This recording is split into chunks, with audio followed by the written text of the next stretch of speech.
Take all that inclination to invest and now turn your focus away from the earth where it so naturally lands and turn your focus instead to the eternal kingdom. Focus your energy and your ambitions on investing in the eternal kingdom through the work of the gospel. Welcome to Encounter the Truth with Jonathan Griffiths. We're beginning a message today called Investing Wisely. And Jonathan, when you hear the phrase, invest in God's kingdom, does that just mean give money to the church, give money to the parachurch organization, or is it more than that? I think it can involve those things for sure, but it is more than that. Really, what Jesus is addressing here in this section of the Sermon on the Mount is where we are pouring our energy, our time, yes, our material goods, but all that we are. Where are we pouring those things into? And for many of us instinctively, and for so many in our world, we're pouring ourselves into building up wealth, material wealth, possessions here on earth that we can enjoy for a very short period of time. But Jesus wants us to understand that there is somewhere better to invest, somewhere with a much more lasting return, somewhere that will bring far more joy and enduring benefit.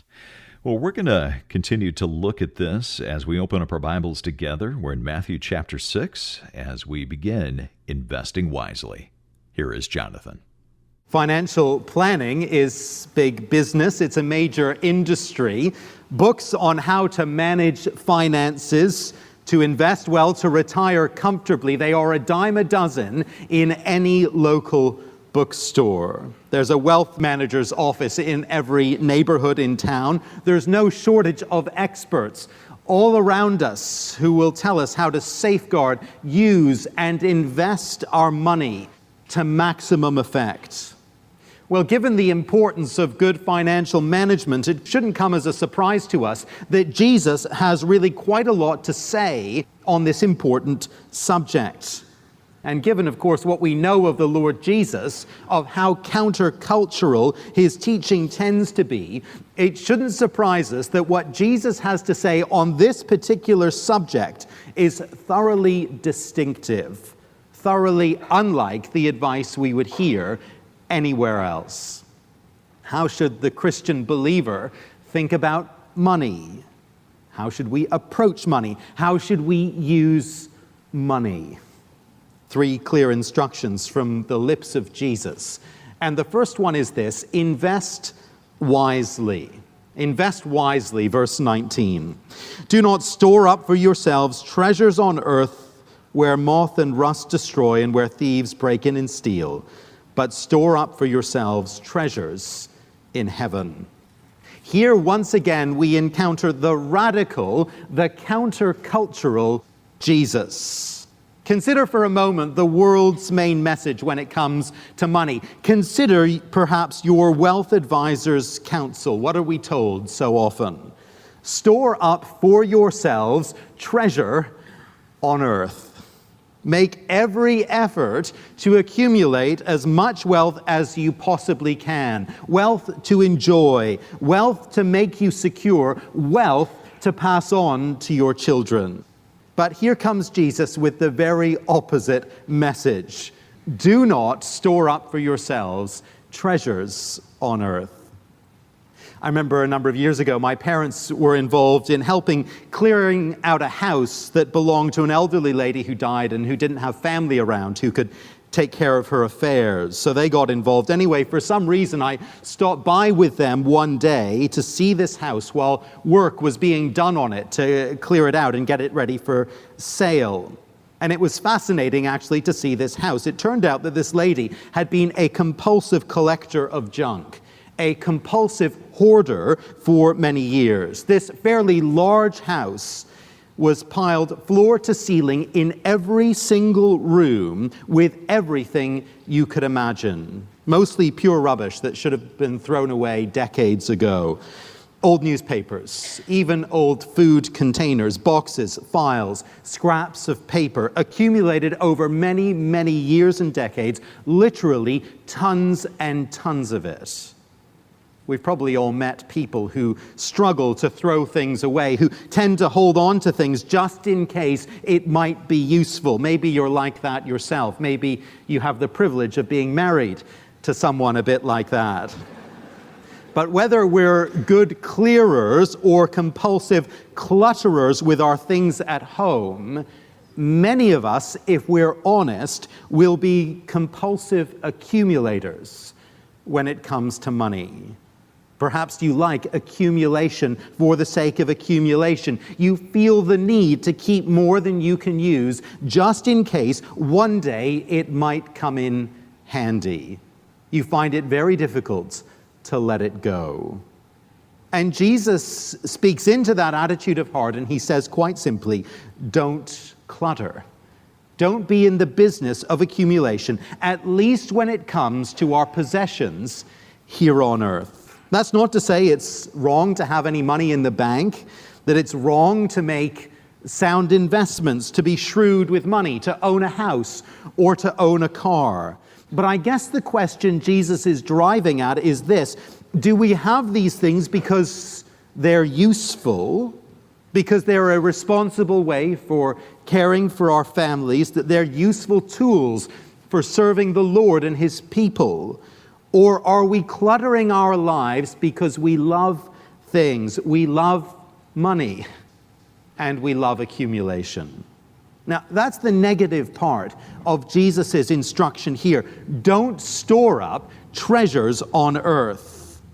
But the positive side of his instruction is instead, verse 20, to store up for yourselves treasure in heaven. Take all that inclination to accumulate, that instinct to invest, and now turn your focus away from the earth where it so naturally lands, and turn your focus instead to the eternal kingdom, to heaven above.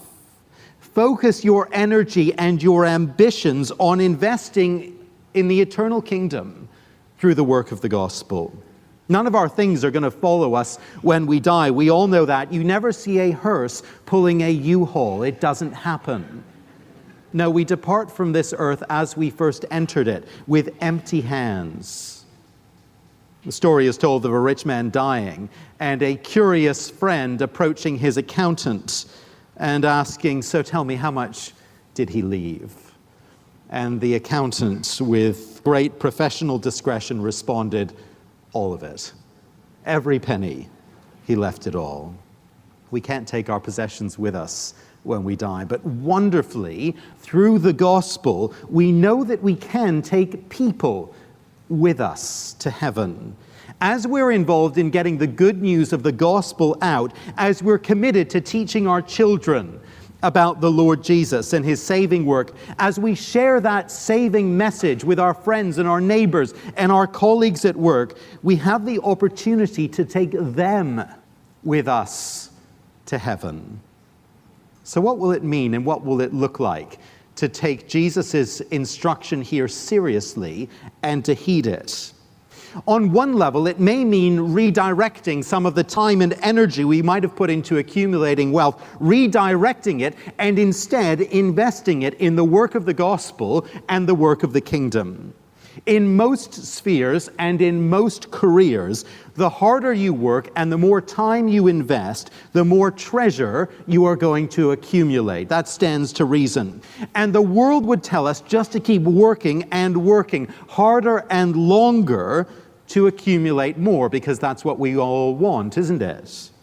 But the gospel calls all that into question, that entire worldview, that entire system of values.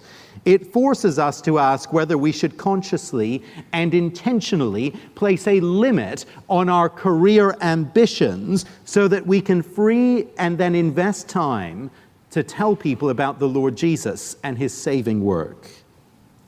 At some point, if you are going to give time to discipling your children, to serving in the work of ministry elsewhere, at some point you may well need to say no to career opportunities, to career advancement, no to new clients, no to a promotion, no to a move. And the world would tell you you would just be crazy to do that. But Jesus simply asks you, where is your treasure? Where are you investing at the moment? I was speaking with another believer just this week who spent his career working for a major global corporation. He told me that in his company and in the culture there, it was really important to accept transfers city to city, to move from town to town, if you were ever going to have any hope of reaching the top of the organization. And he shared how he and his wife took a decision pretty early on that they wanted to be committed to their local church. They felt they had a role and a ministry there, and there was a need. And so they decided that they would say no to all the transfer offers, and they would accept the career limitation. They would accept the dead end to promotion, and they would do so for the sake of the ministry. Now, that is a choice, isn't it? To store up treasure in heaven rather than on earth. Costly, no question about it. Wise, definitely. Alongside the whole question of time and career is, of course, the matter of giving. In a sense, that's probably the most obvious implication here, and maybe the one we would rather skirt round and avoid. But the simplest and most obvious way to move from storing up treasure here on earth and instead storing up treasure in the kingdom of heaven, gospel treasure, the simplest way is to start giving our treasure to the work of the gospel, or to start giving more seriously or more generously or more sacrificially to the work of the gospel. The reality is that most gospel work, it is heavily dependent, entirely dependent really, on the generosity of God's people.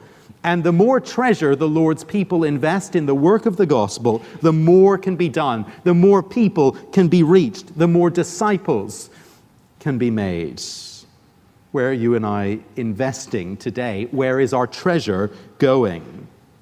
To some extent, at least, the answer to that question can simply be found by examining our bank statements. I wonder what they reveal about our investment strategy, our true priorities. You're listening to Encounter the Truth with Jonathan Griffiths and a message called Investing Wisely, taking a look at Matthew chapter 6 today, verses 19 to 34. It's part of our series on the Sermon on the Mount. It's called God's Blueprint for a New Society. And if you ever miss a broadcast in the series, you can always listen on our app. You'll find the Encounter the Truth app at your favorite app store. Simply look for Encounter the Truth. That's a great way to listen to Jonathan's teaching on the go, whenever it fits your schedule. You can also listen through our website. Just come to encounterthetruth.org. You can stream the programs or download an MP3 for free. Again, that's at encounterthetruth.org. But whether you listen online, through the app, or on the radio, it's all made possible because of your generosity. And as you give a gift of any amount this month, we want to say thanks by sending you a book called Through Gates of Splendor. It's written by Elizabeth Elliot, and it's certainly a classic. Hope you'll stay tuned. A little bit later in the broadcast, Jonathan will be along to tell you more about that. If you want to find out more right now, you can visit our website. Again, it's encounterthetruth.org. All right, back to the message. Again, here is Jonathan. Jesus gives us a number of reasons here to make this wise investment, to store up treasure in heaven rather than here on earth. The first of these reasons is a powerful, if very obvious one. Treasure here on earth has no future.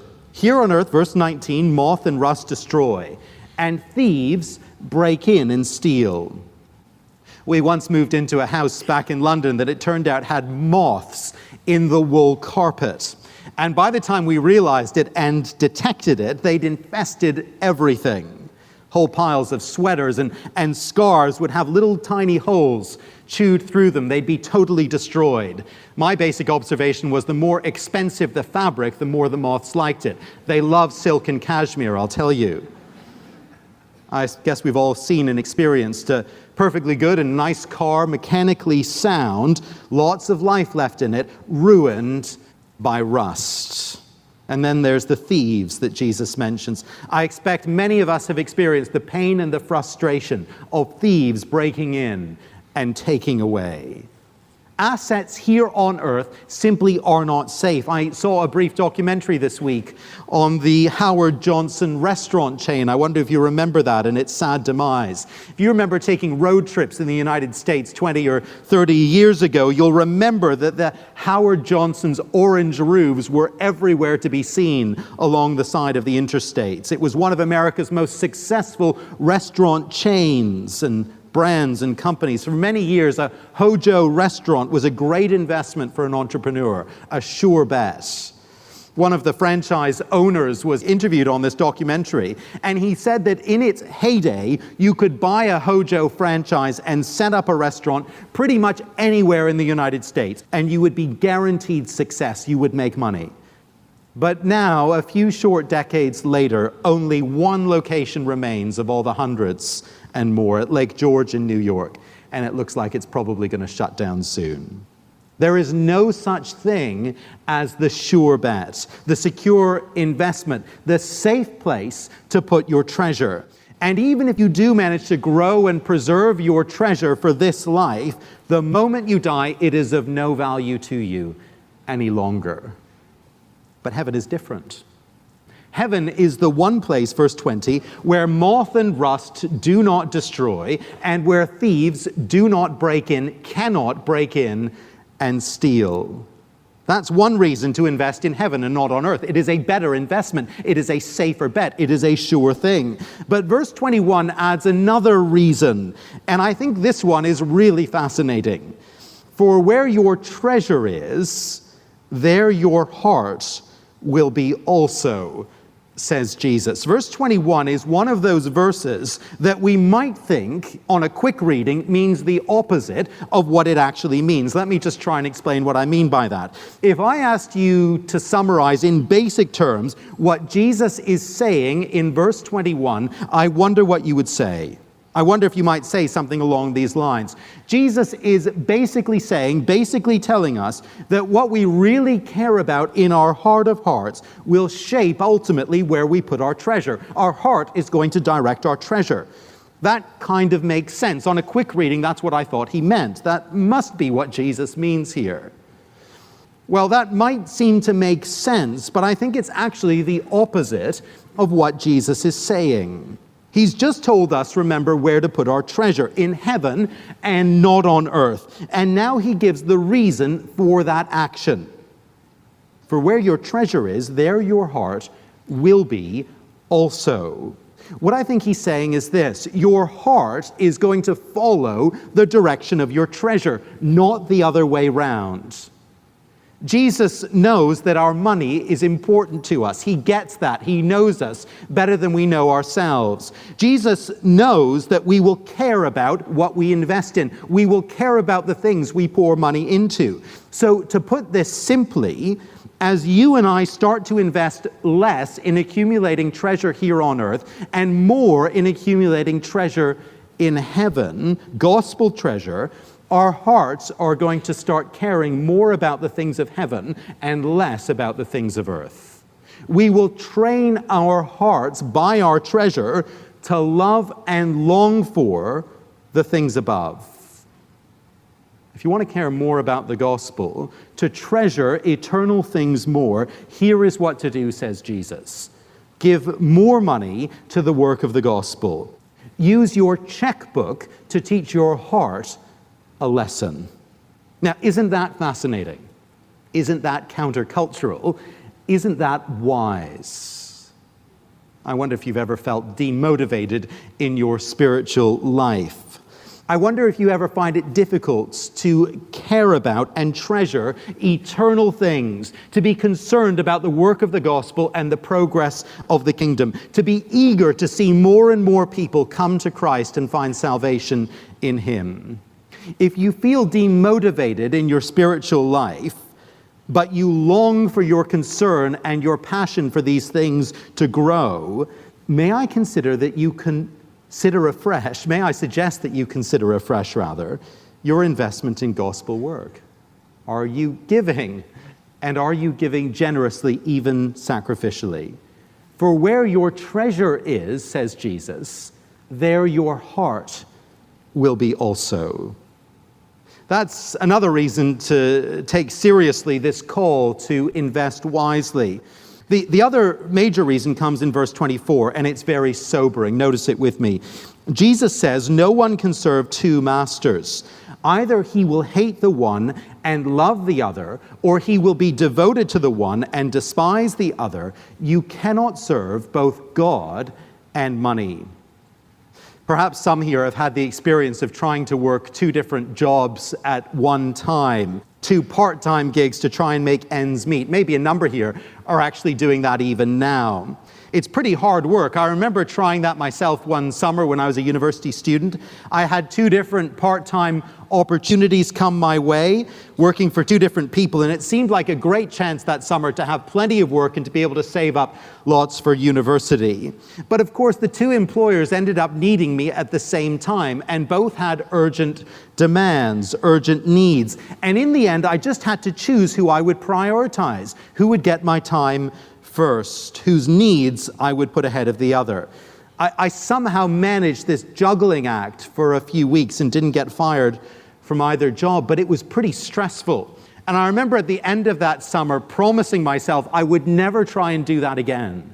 It was just too hard to have those divided loyalties. Now, as Christian believers, we can sometimes kid ourselves into thinking that we can serve two masters. We can love and live for wealth and possessions over here, while at the same time serving the Lord, kind of on our own terms, over here. But Jesus tells us what is obviously true, what we should know already. We need to choose where our ultimate allegiance lies. Our love and our allegiance will only grow toward the thing or the person we serve, and the other is just going to diminish. And at the end of the day, in the final accounting, we will love the one and we will hate the other, says Jesus. I expect many of us could think of examples of believers we know who've tried to serve and love both God and money, and who over time have ended up loving money and turning their back on the Lord. I wonder if you know people who have done that. Perhaps for some here this morning, if you are honest with yourself, you can see that even you today are heading down that road, and it's a dangerous road. And if that's so, if that's you even today, the Lord through His Word does call you to choose, doesn't He? Who are you going to serve? Who are you going to love? Is it going to be the Lord, or is it going to be the things of this world? You're listening to Encounter the Truth with Jonathan Griffiths, a message called Investing Wisely. And we have to pause right here, but hope you'll stay with us. We're going to continue next time. If you ever miss a broadcast, you can always come to the website and listen there. Our website address is encounterthetruth.org. Well, if you are a regular listener to this program, you know that we're a listener-supported ministry. That's what it sounds like. We depend on your generosity to keep Jonathan's teaching on this station and available online and through the app. And we want to say thank you as you give a financial gift of any amount this month by sending you a book written by Elizabeth Elliot. It's called Through Gates of Splendor. And Jonathan, who do you say this book is written for, and what's the benefit of reading it? Well, I think this book is for anyone who is thinking through how to invest their life or how to invest the rest of their life. And for the believer, of course, we need encouragement to be willing to lay down everything for the Lord Jesus and to spend ourselves in His service. And this is one of the most inspiring stories of Christian service and Christian sacrifice that any of us will ever encounter. Thousands, probably hundreds of thousands, have been inspired and encouraged to give their lives to Christian ministry and to missionary work because of the story of these 5 young men who gave their lives bringing the gospel to a particular tribe in Ecuador in the 1950s. But if you are someone who's thinking through this next stage of your life, how can I best use my strength and my time? If you're maybe heading into retirement and wondering, what do I do in retirement? Or perhaps you're a young person thinking, what should I study at college? What kind of work should I go into? Or maybe you've got a young person in your life, a son or daughter or grandchild.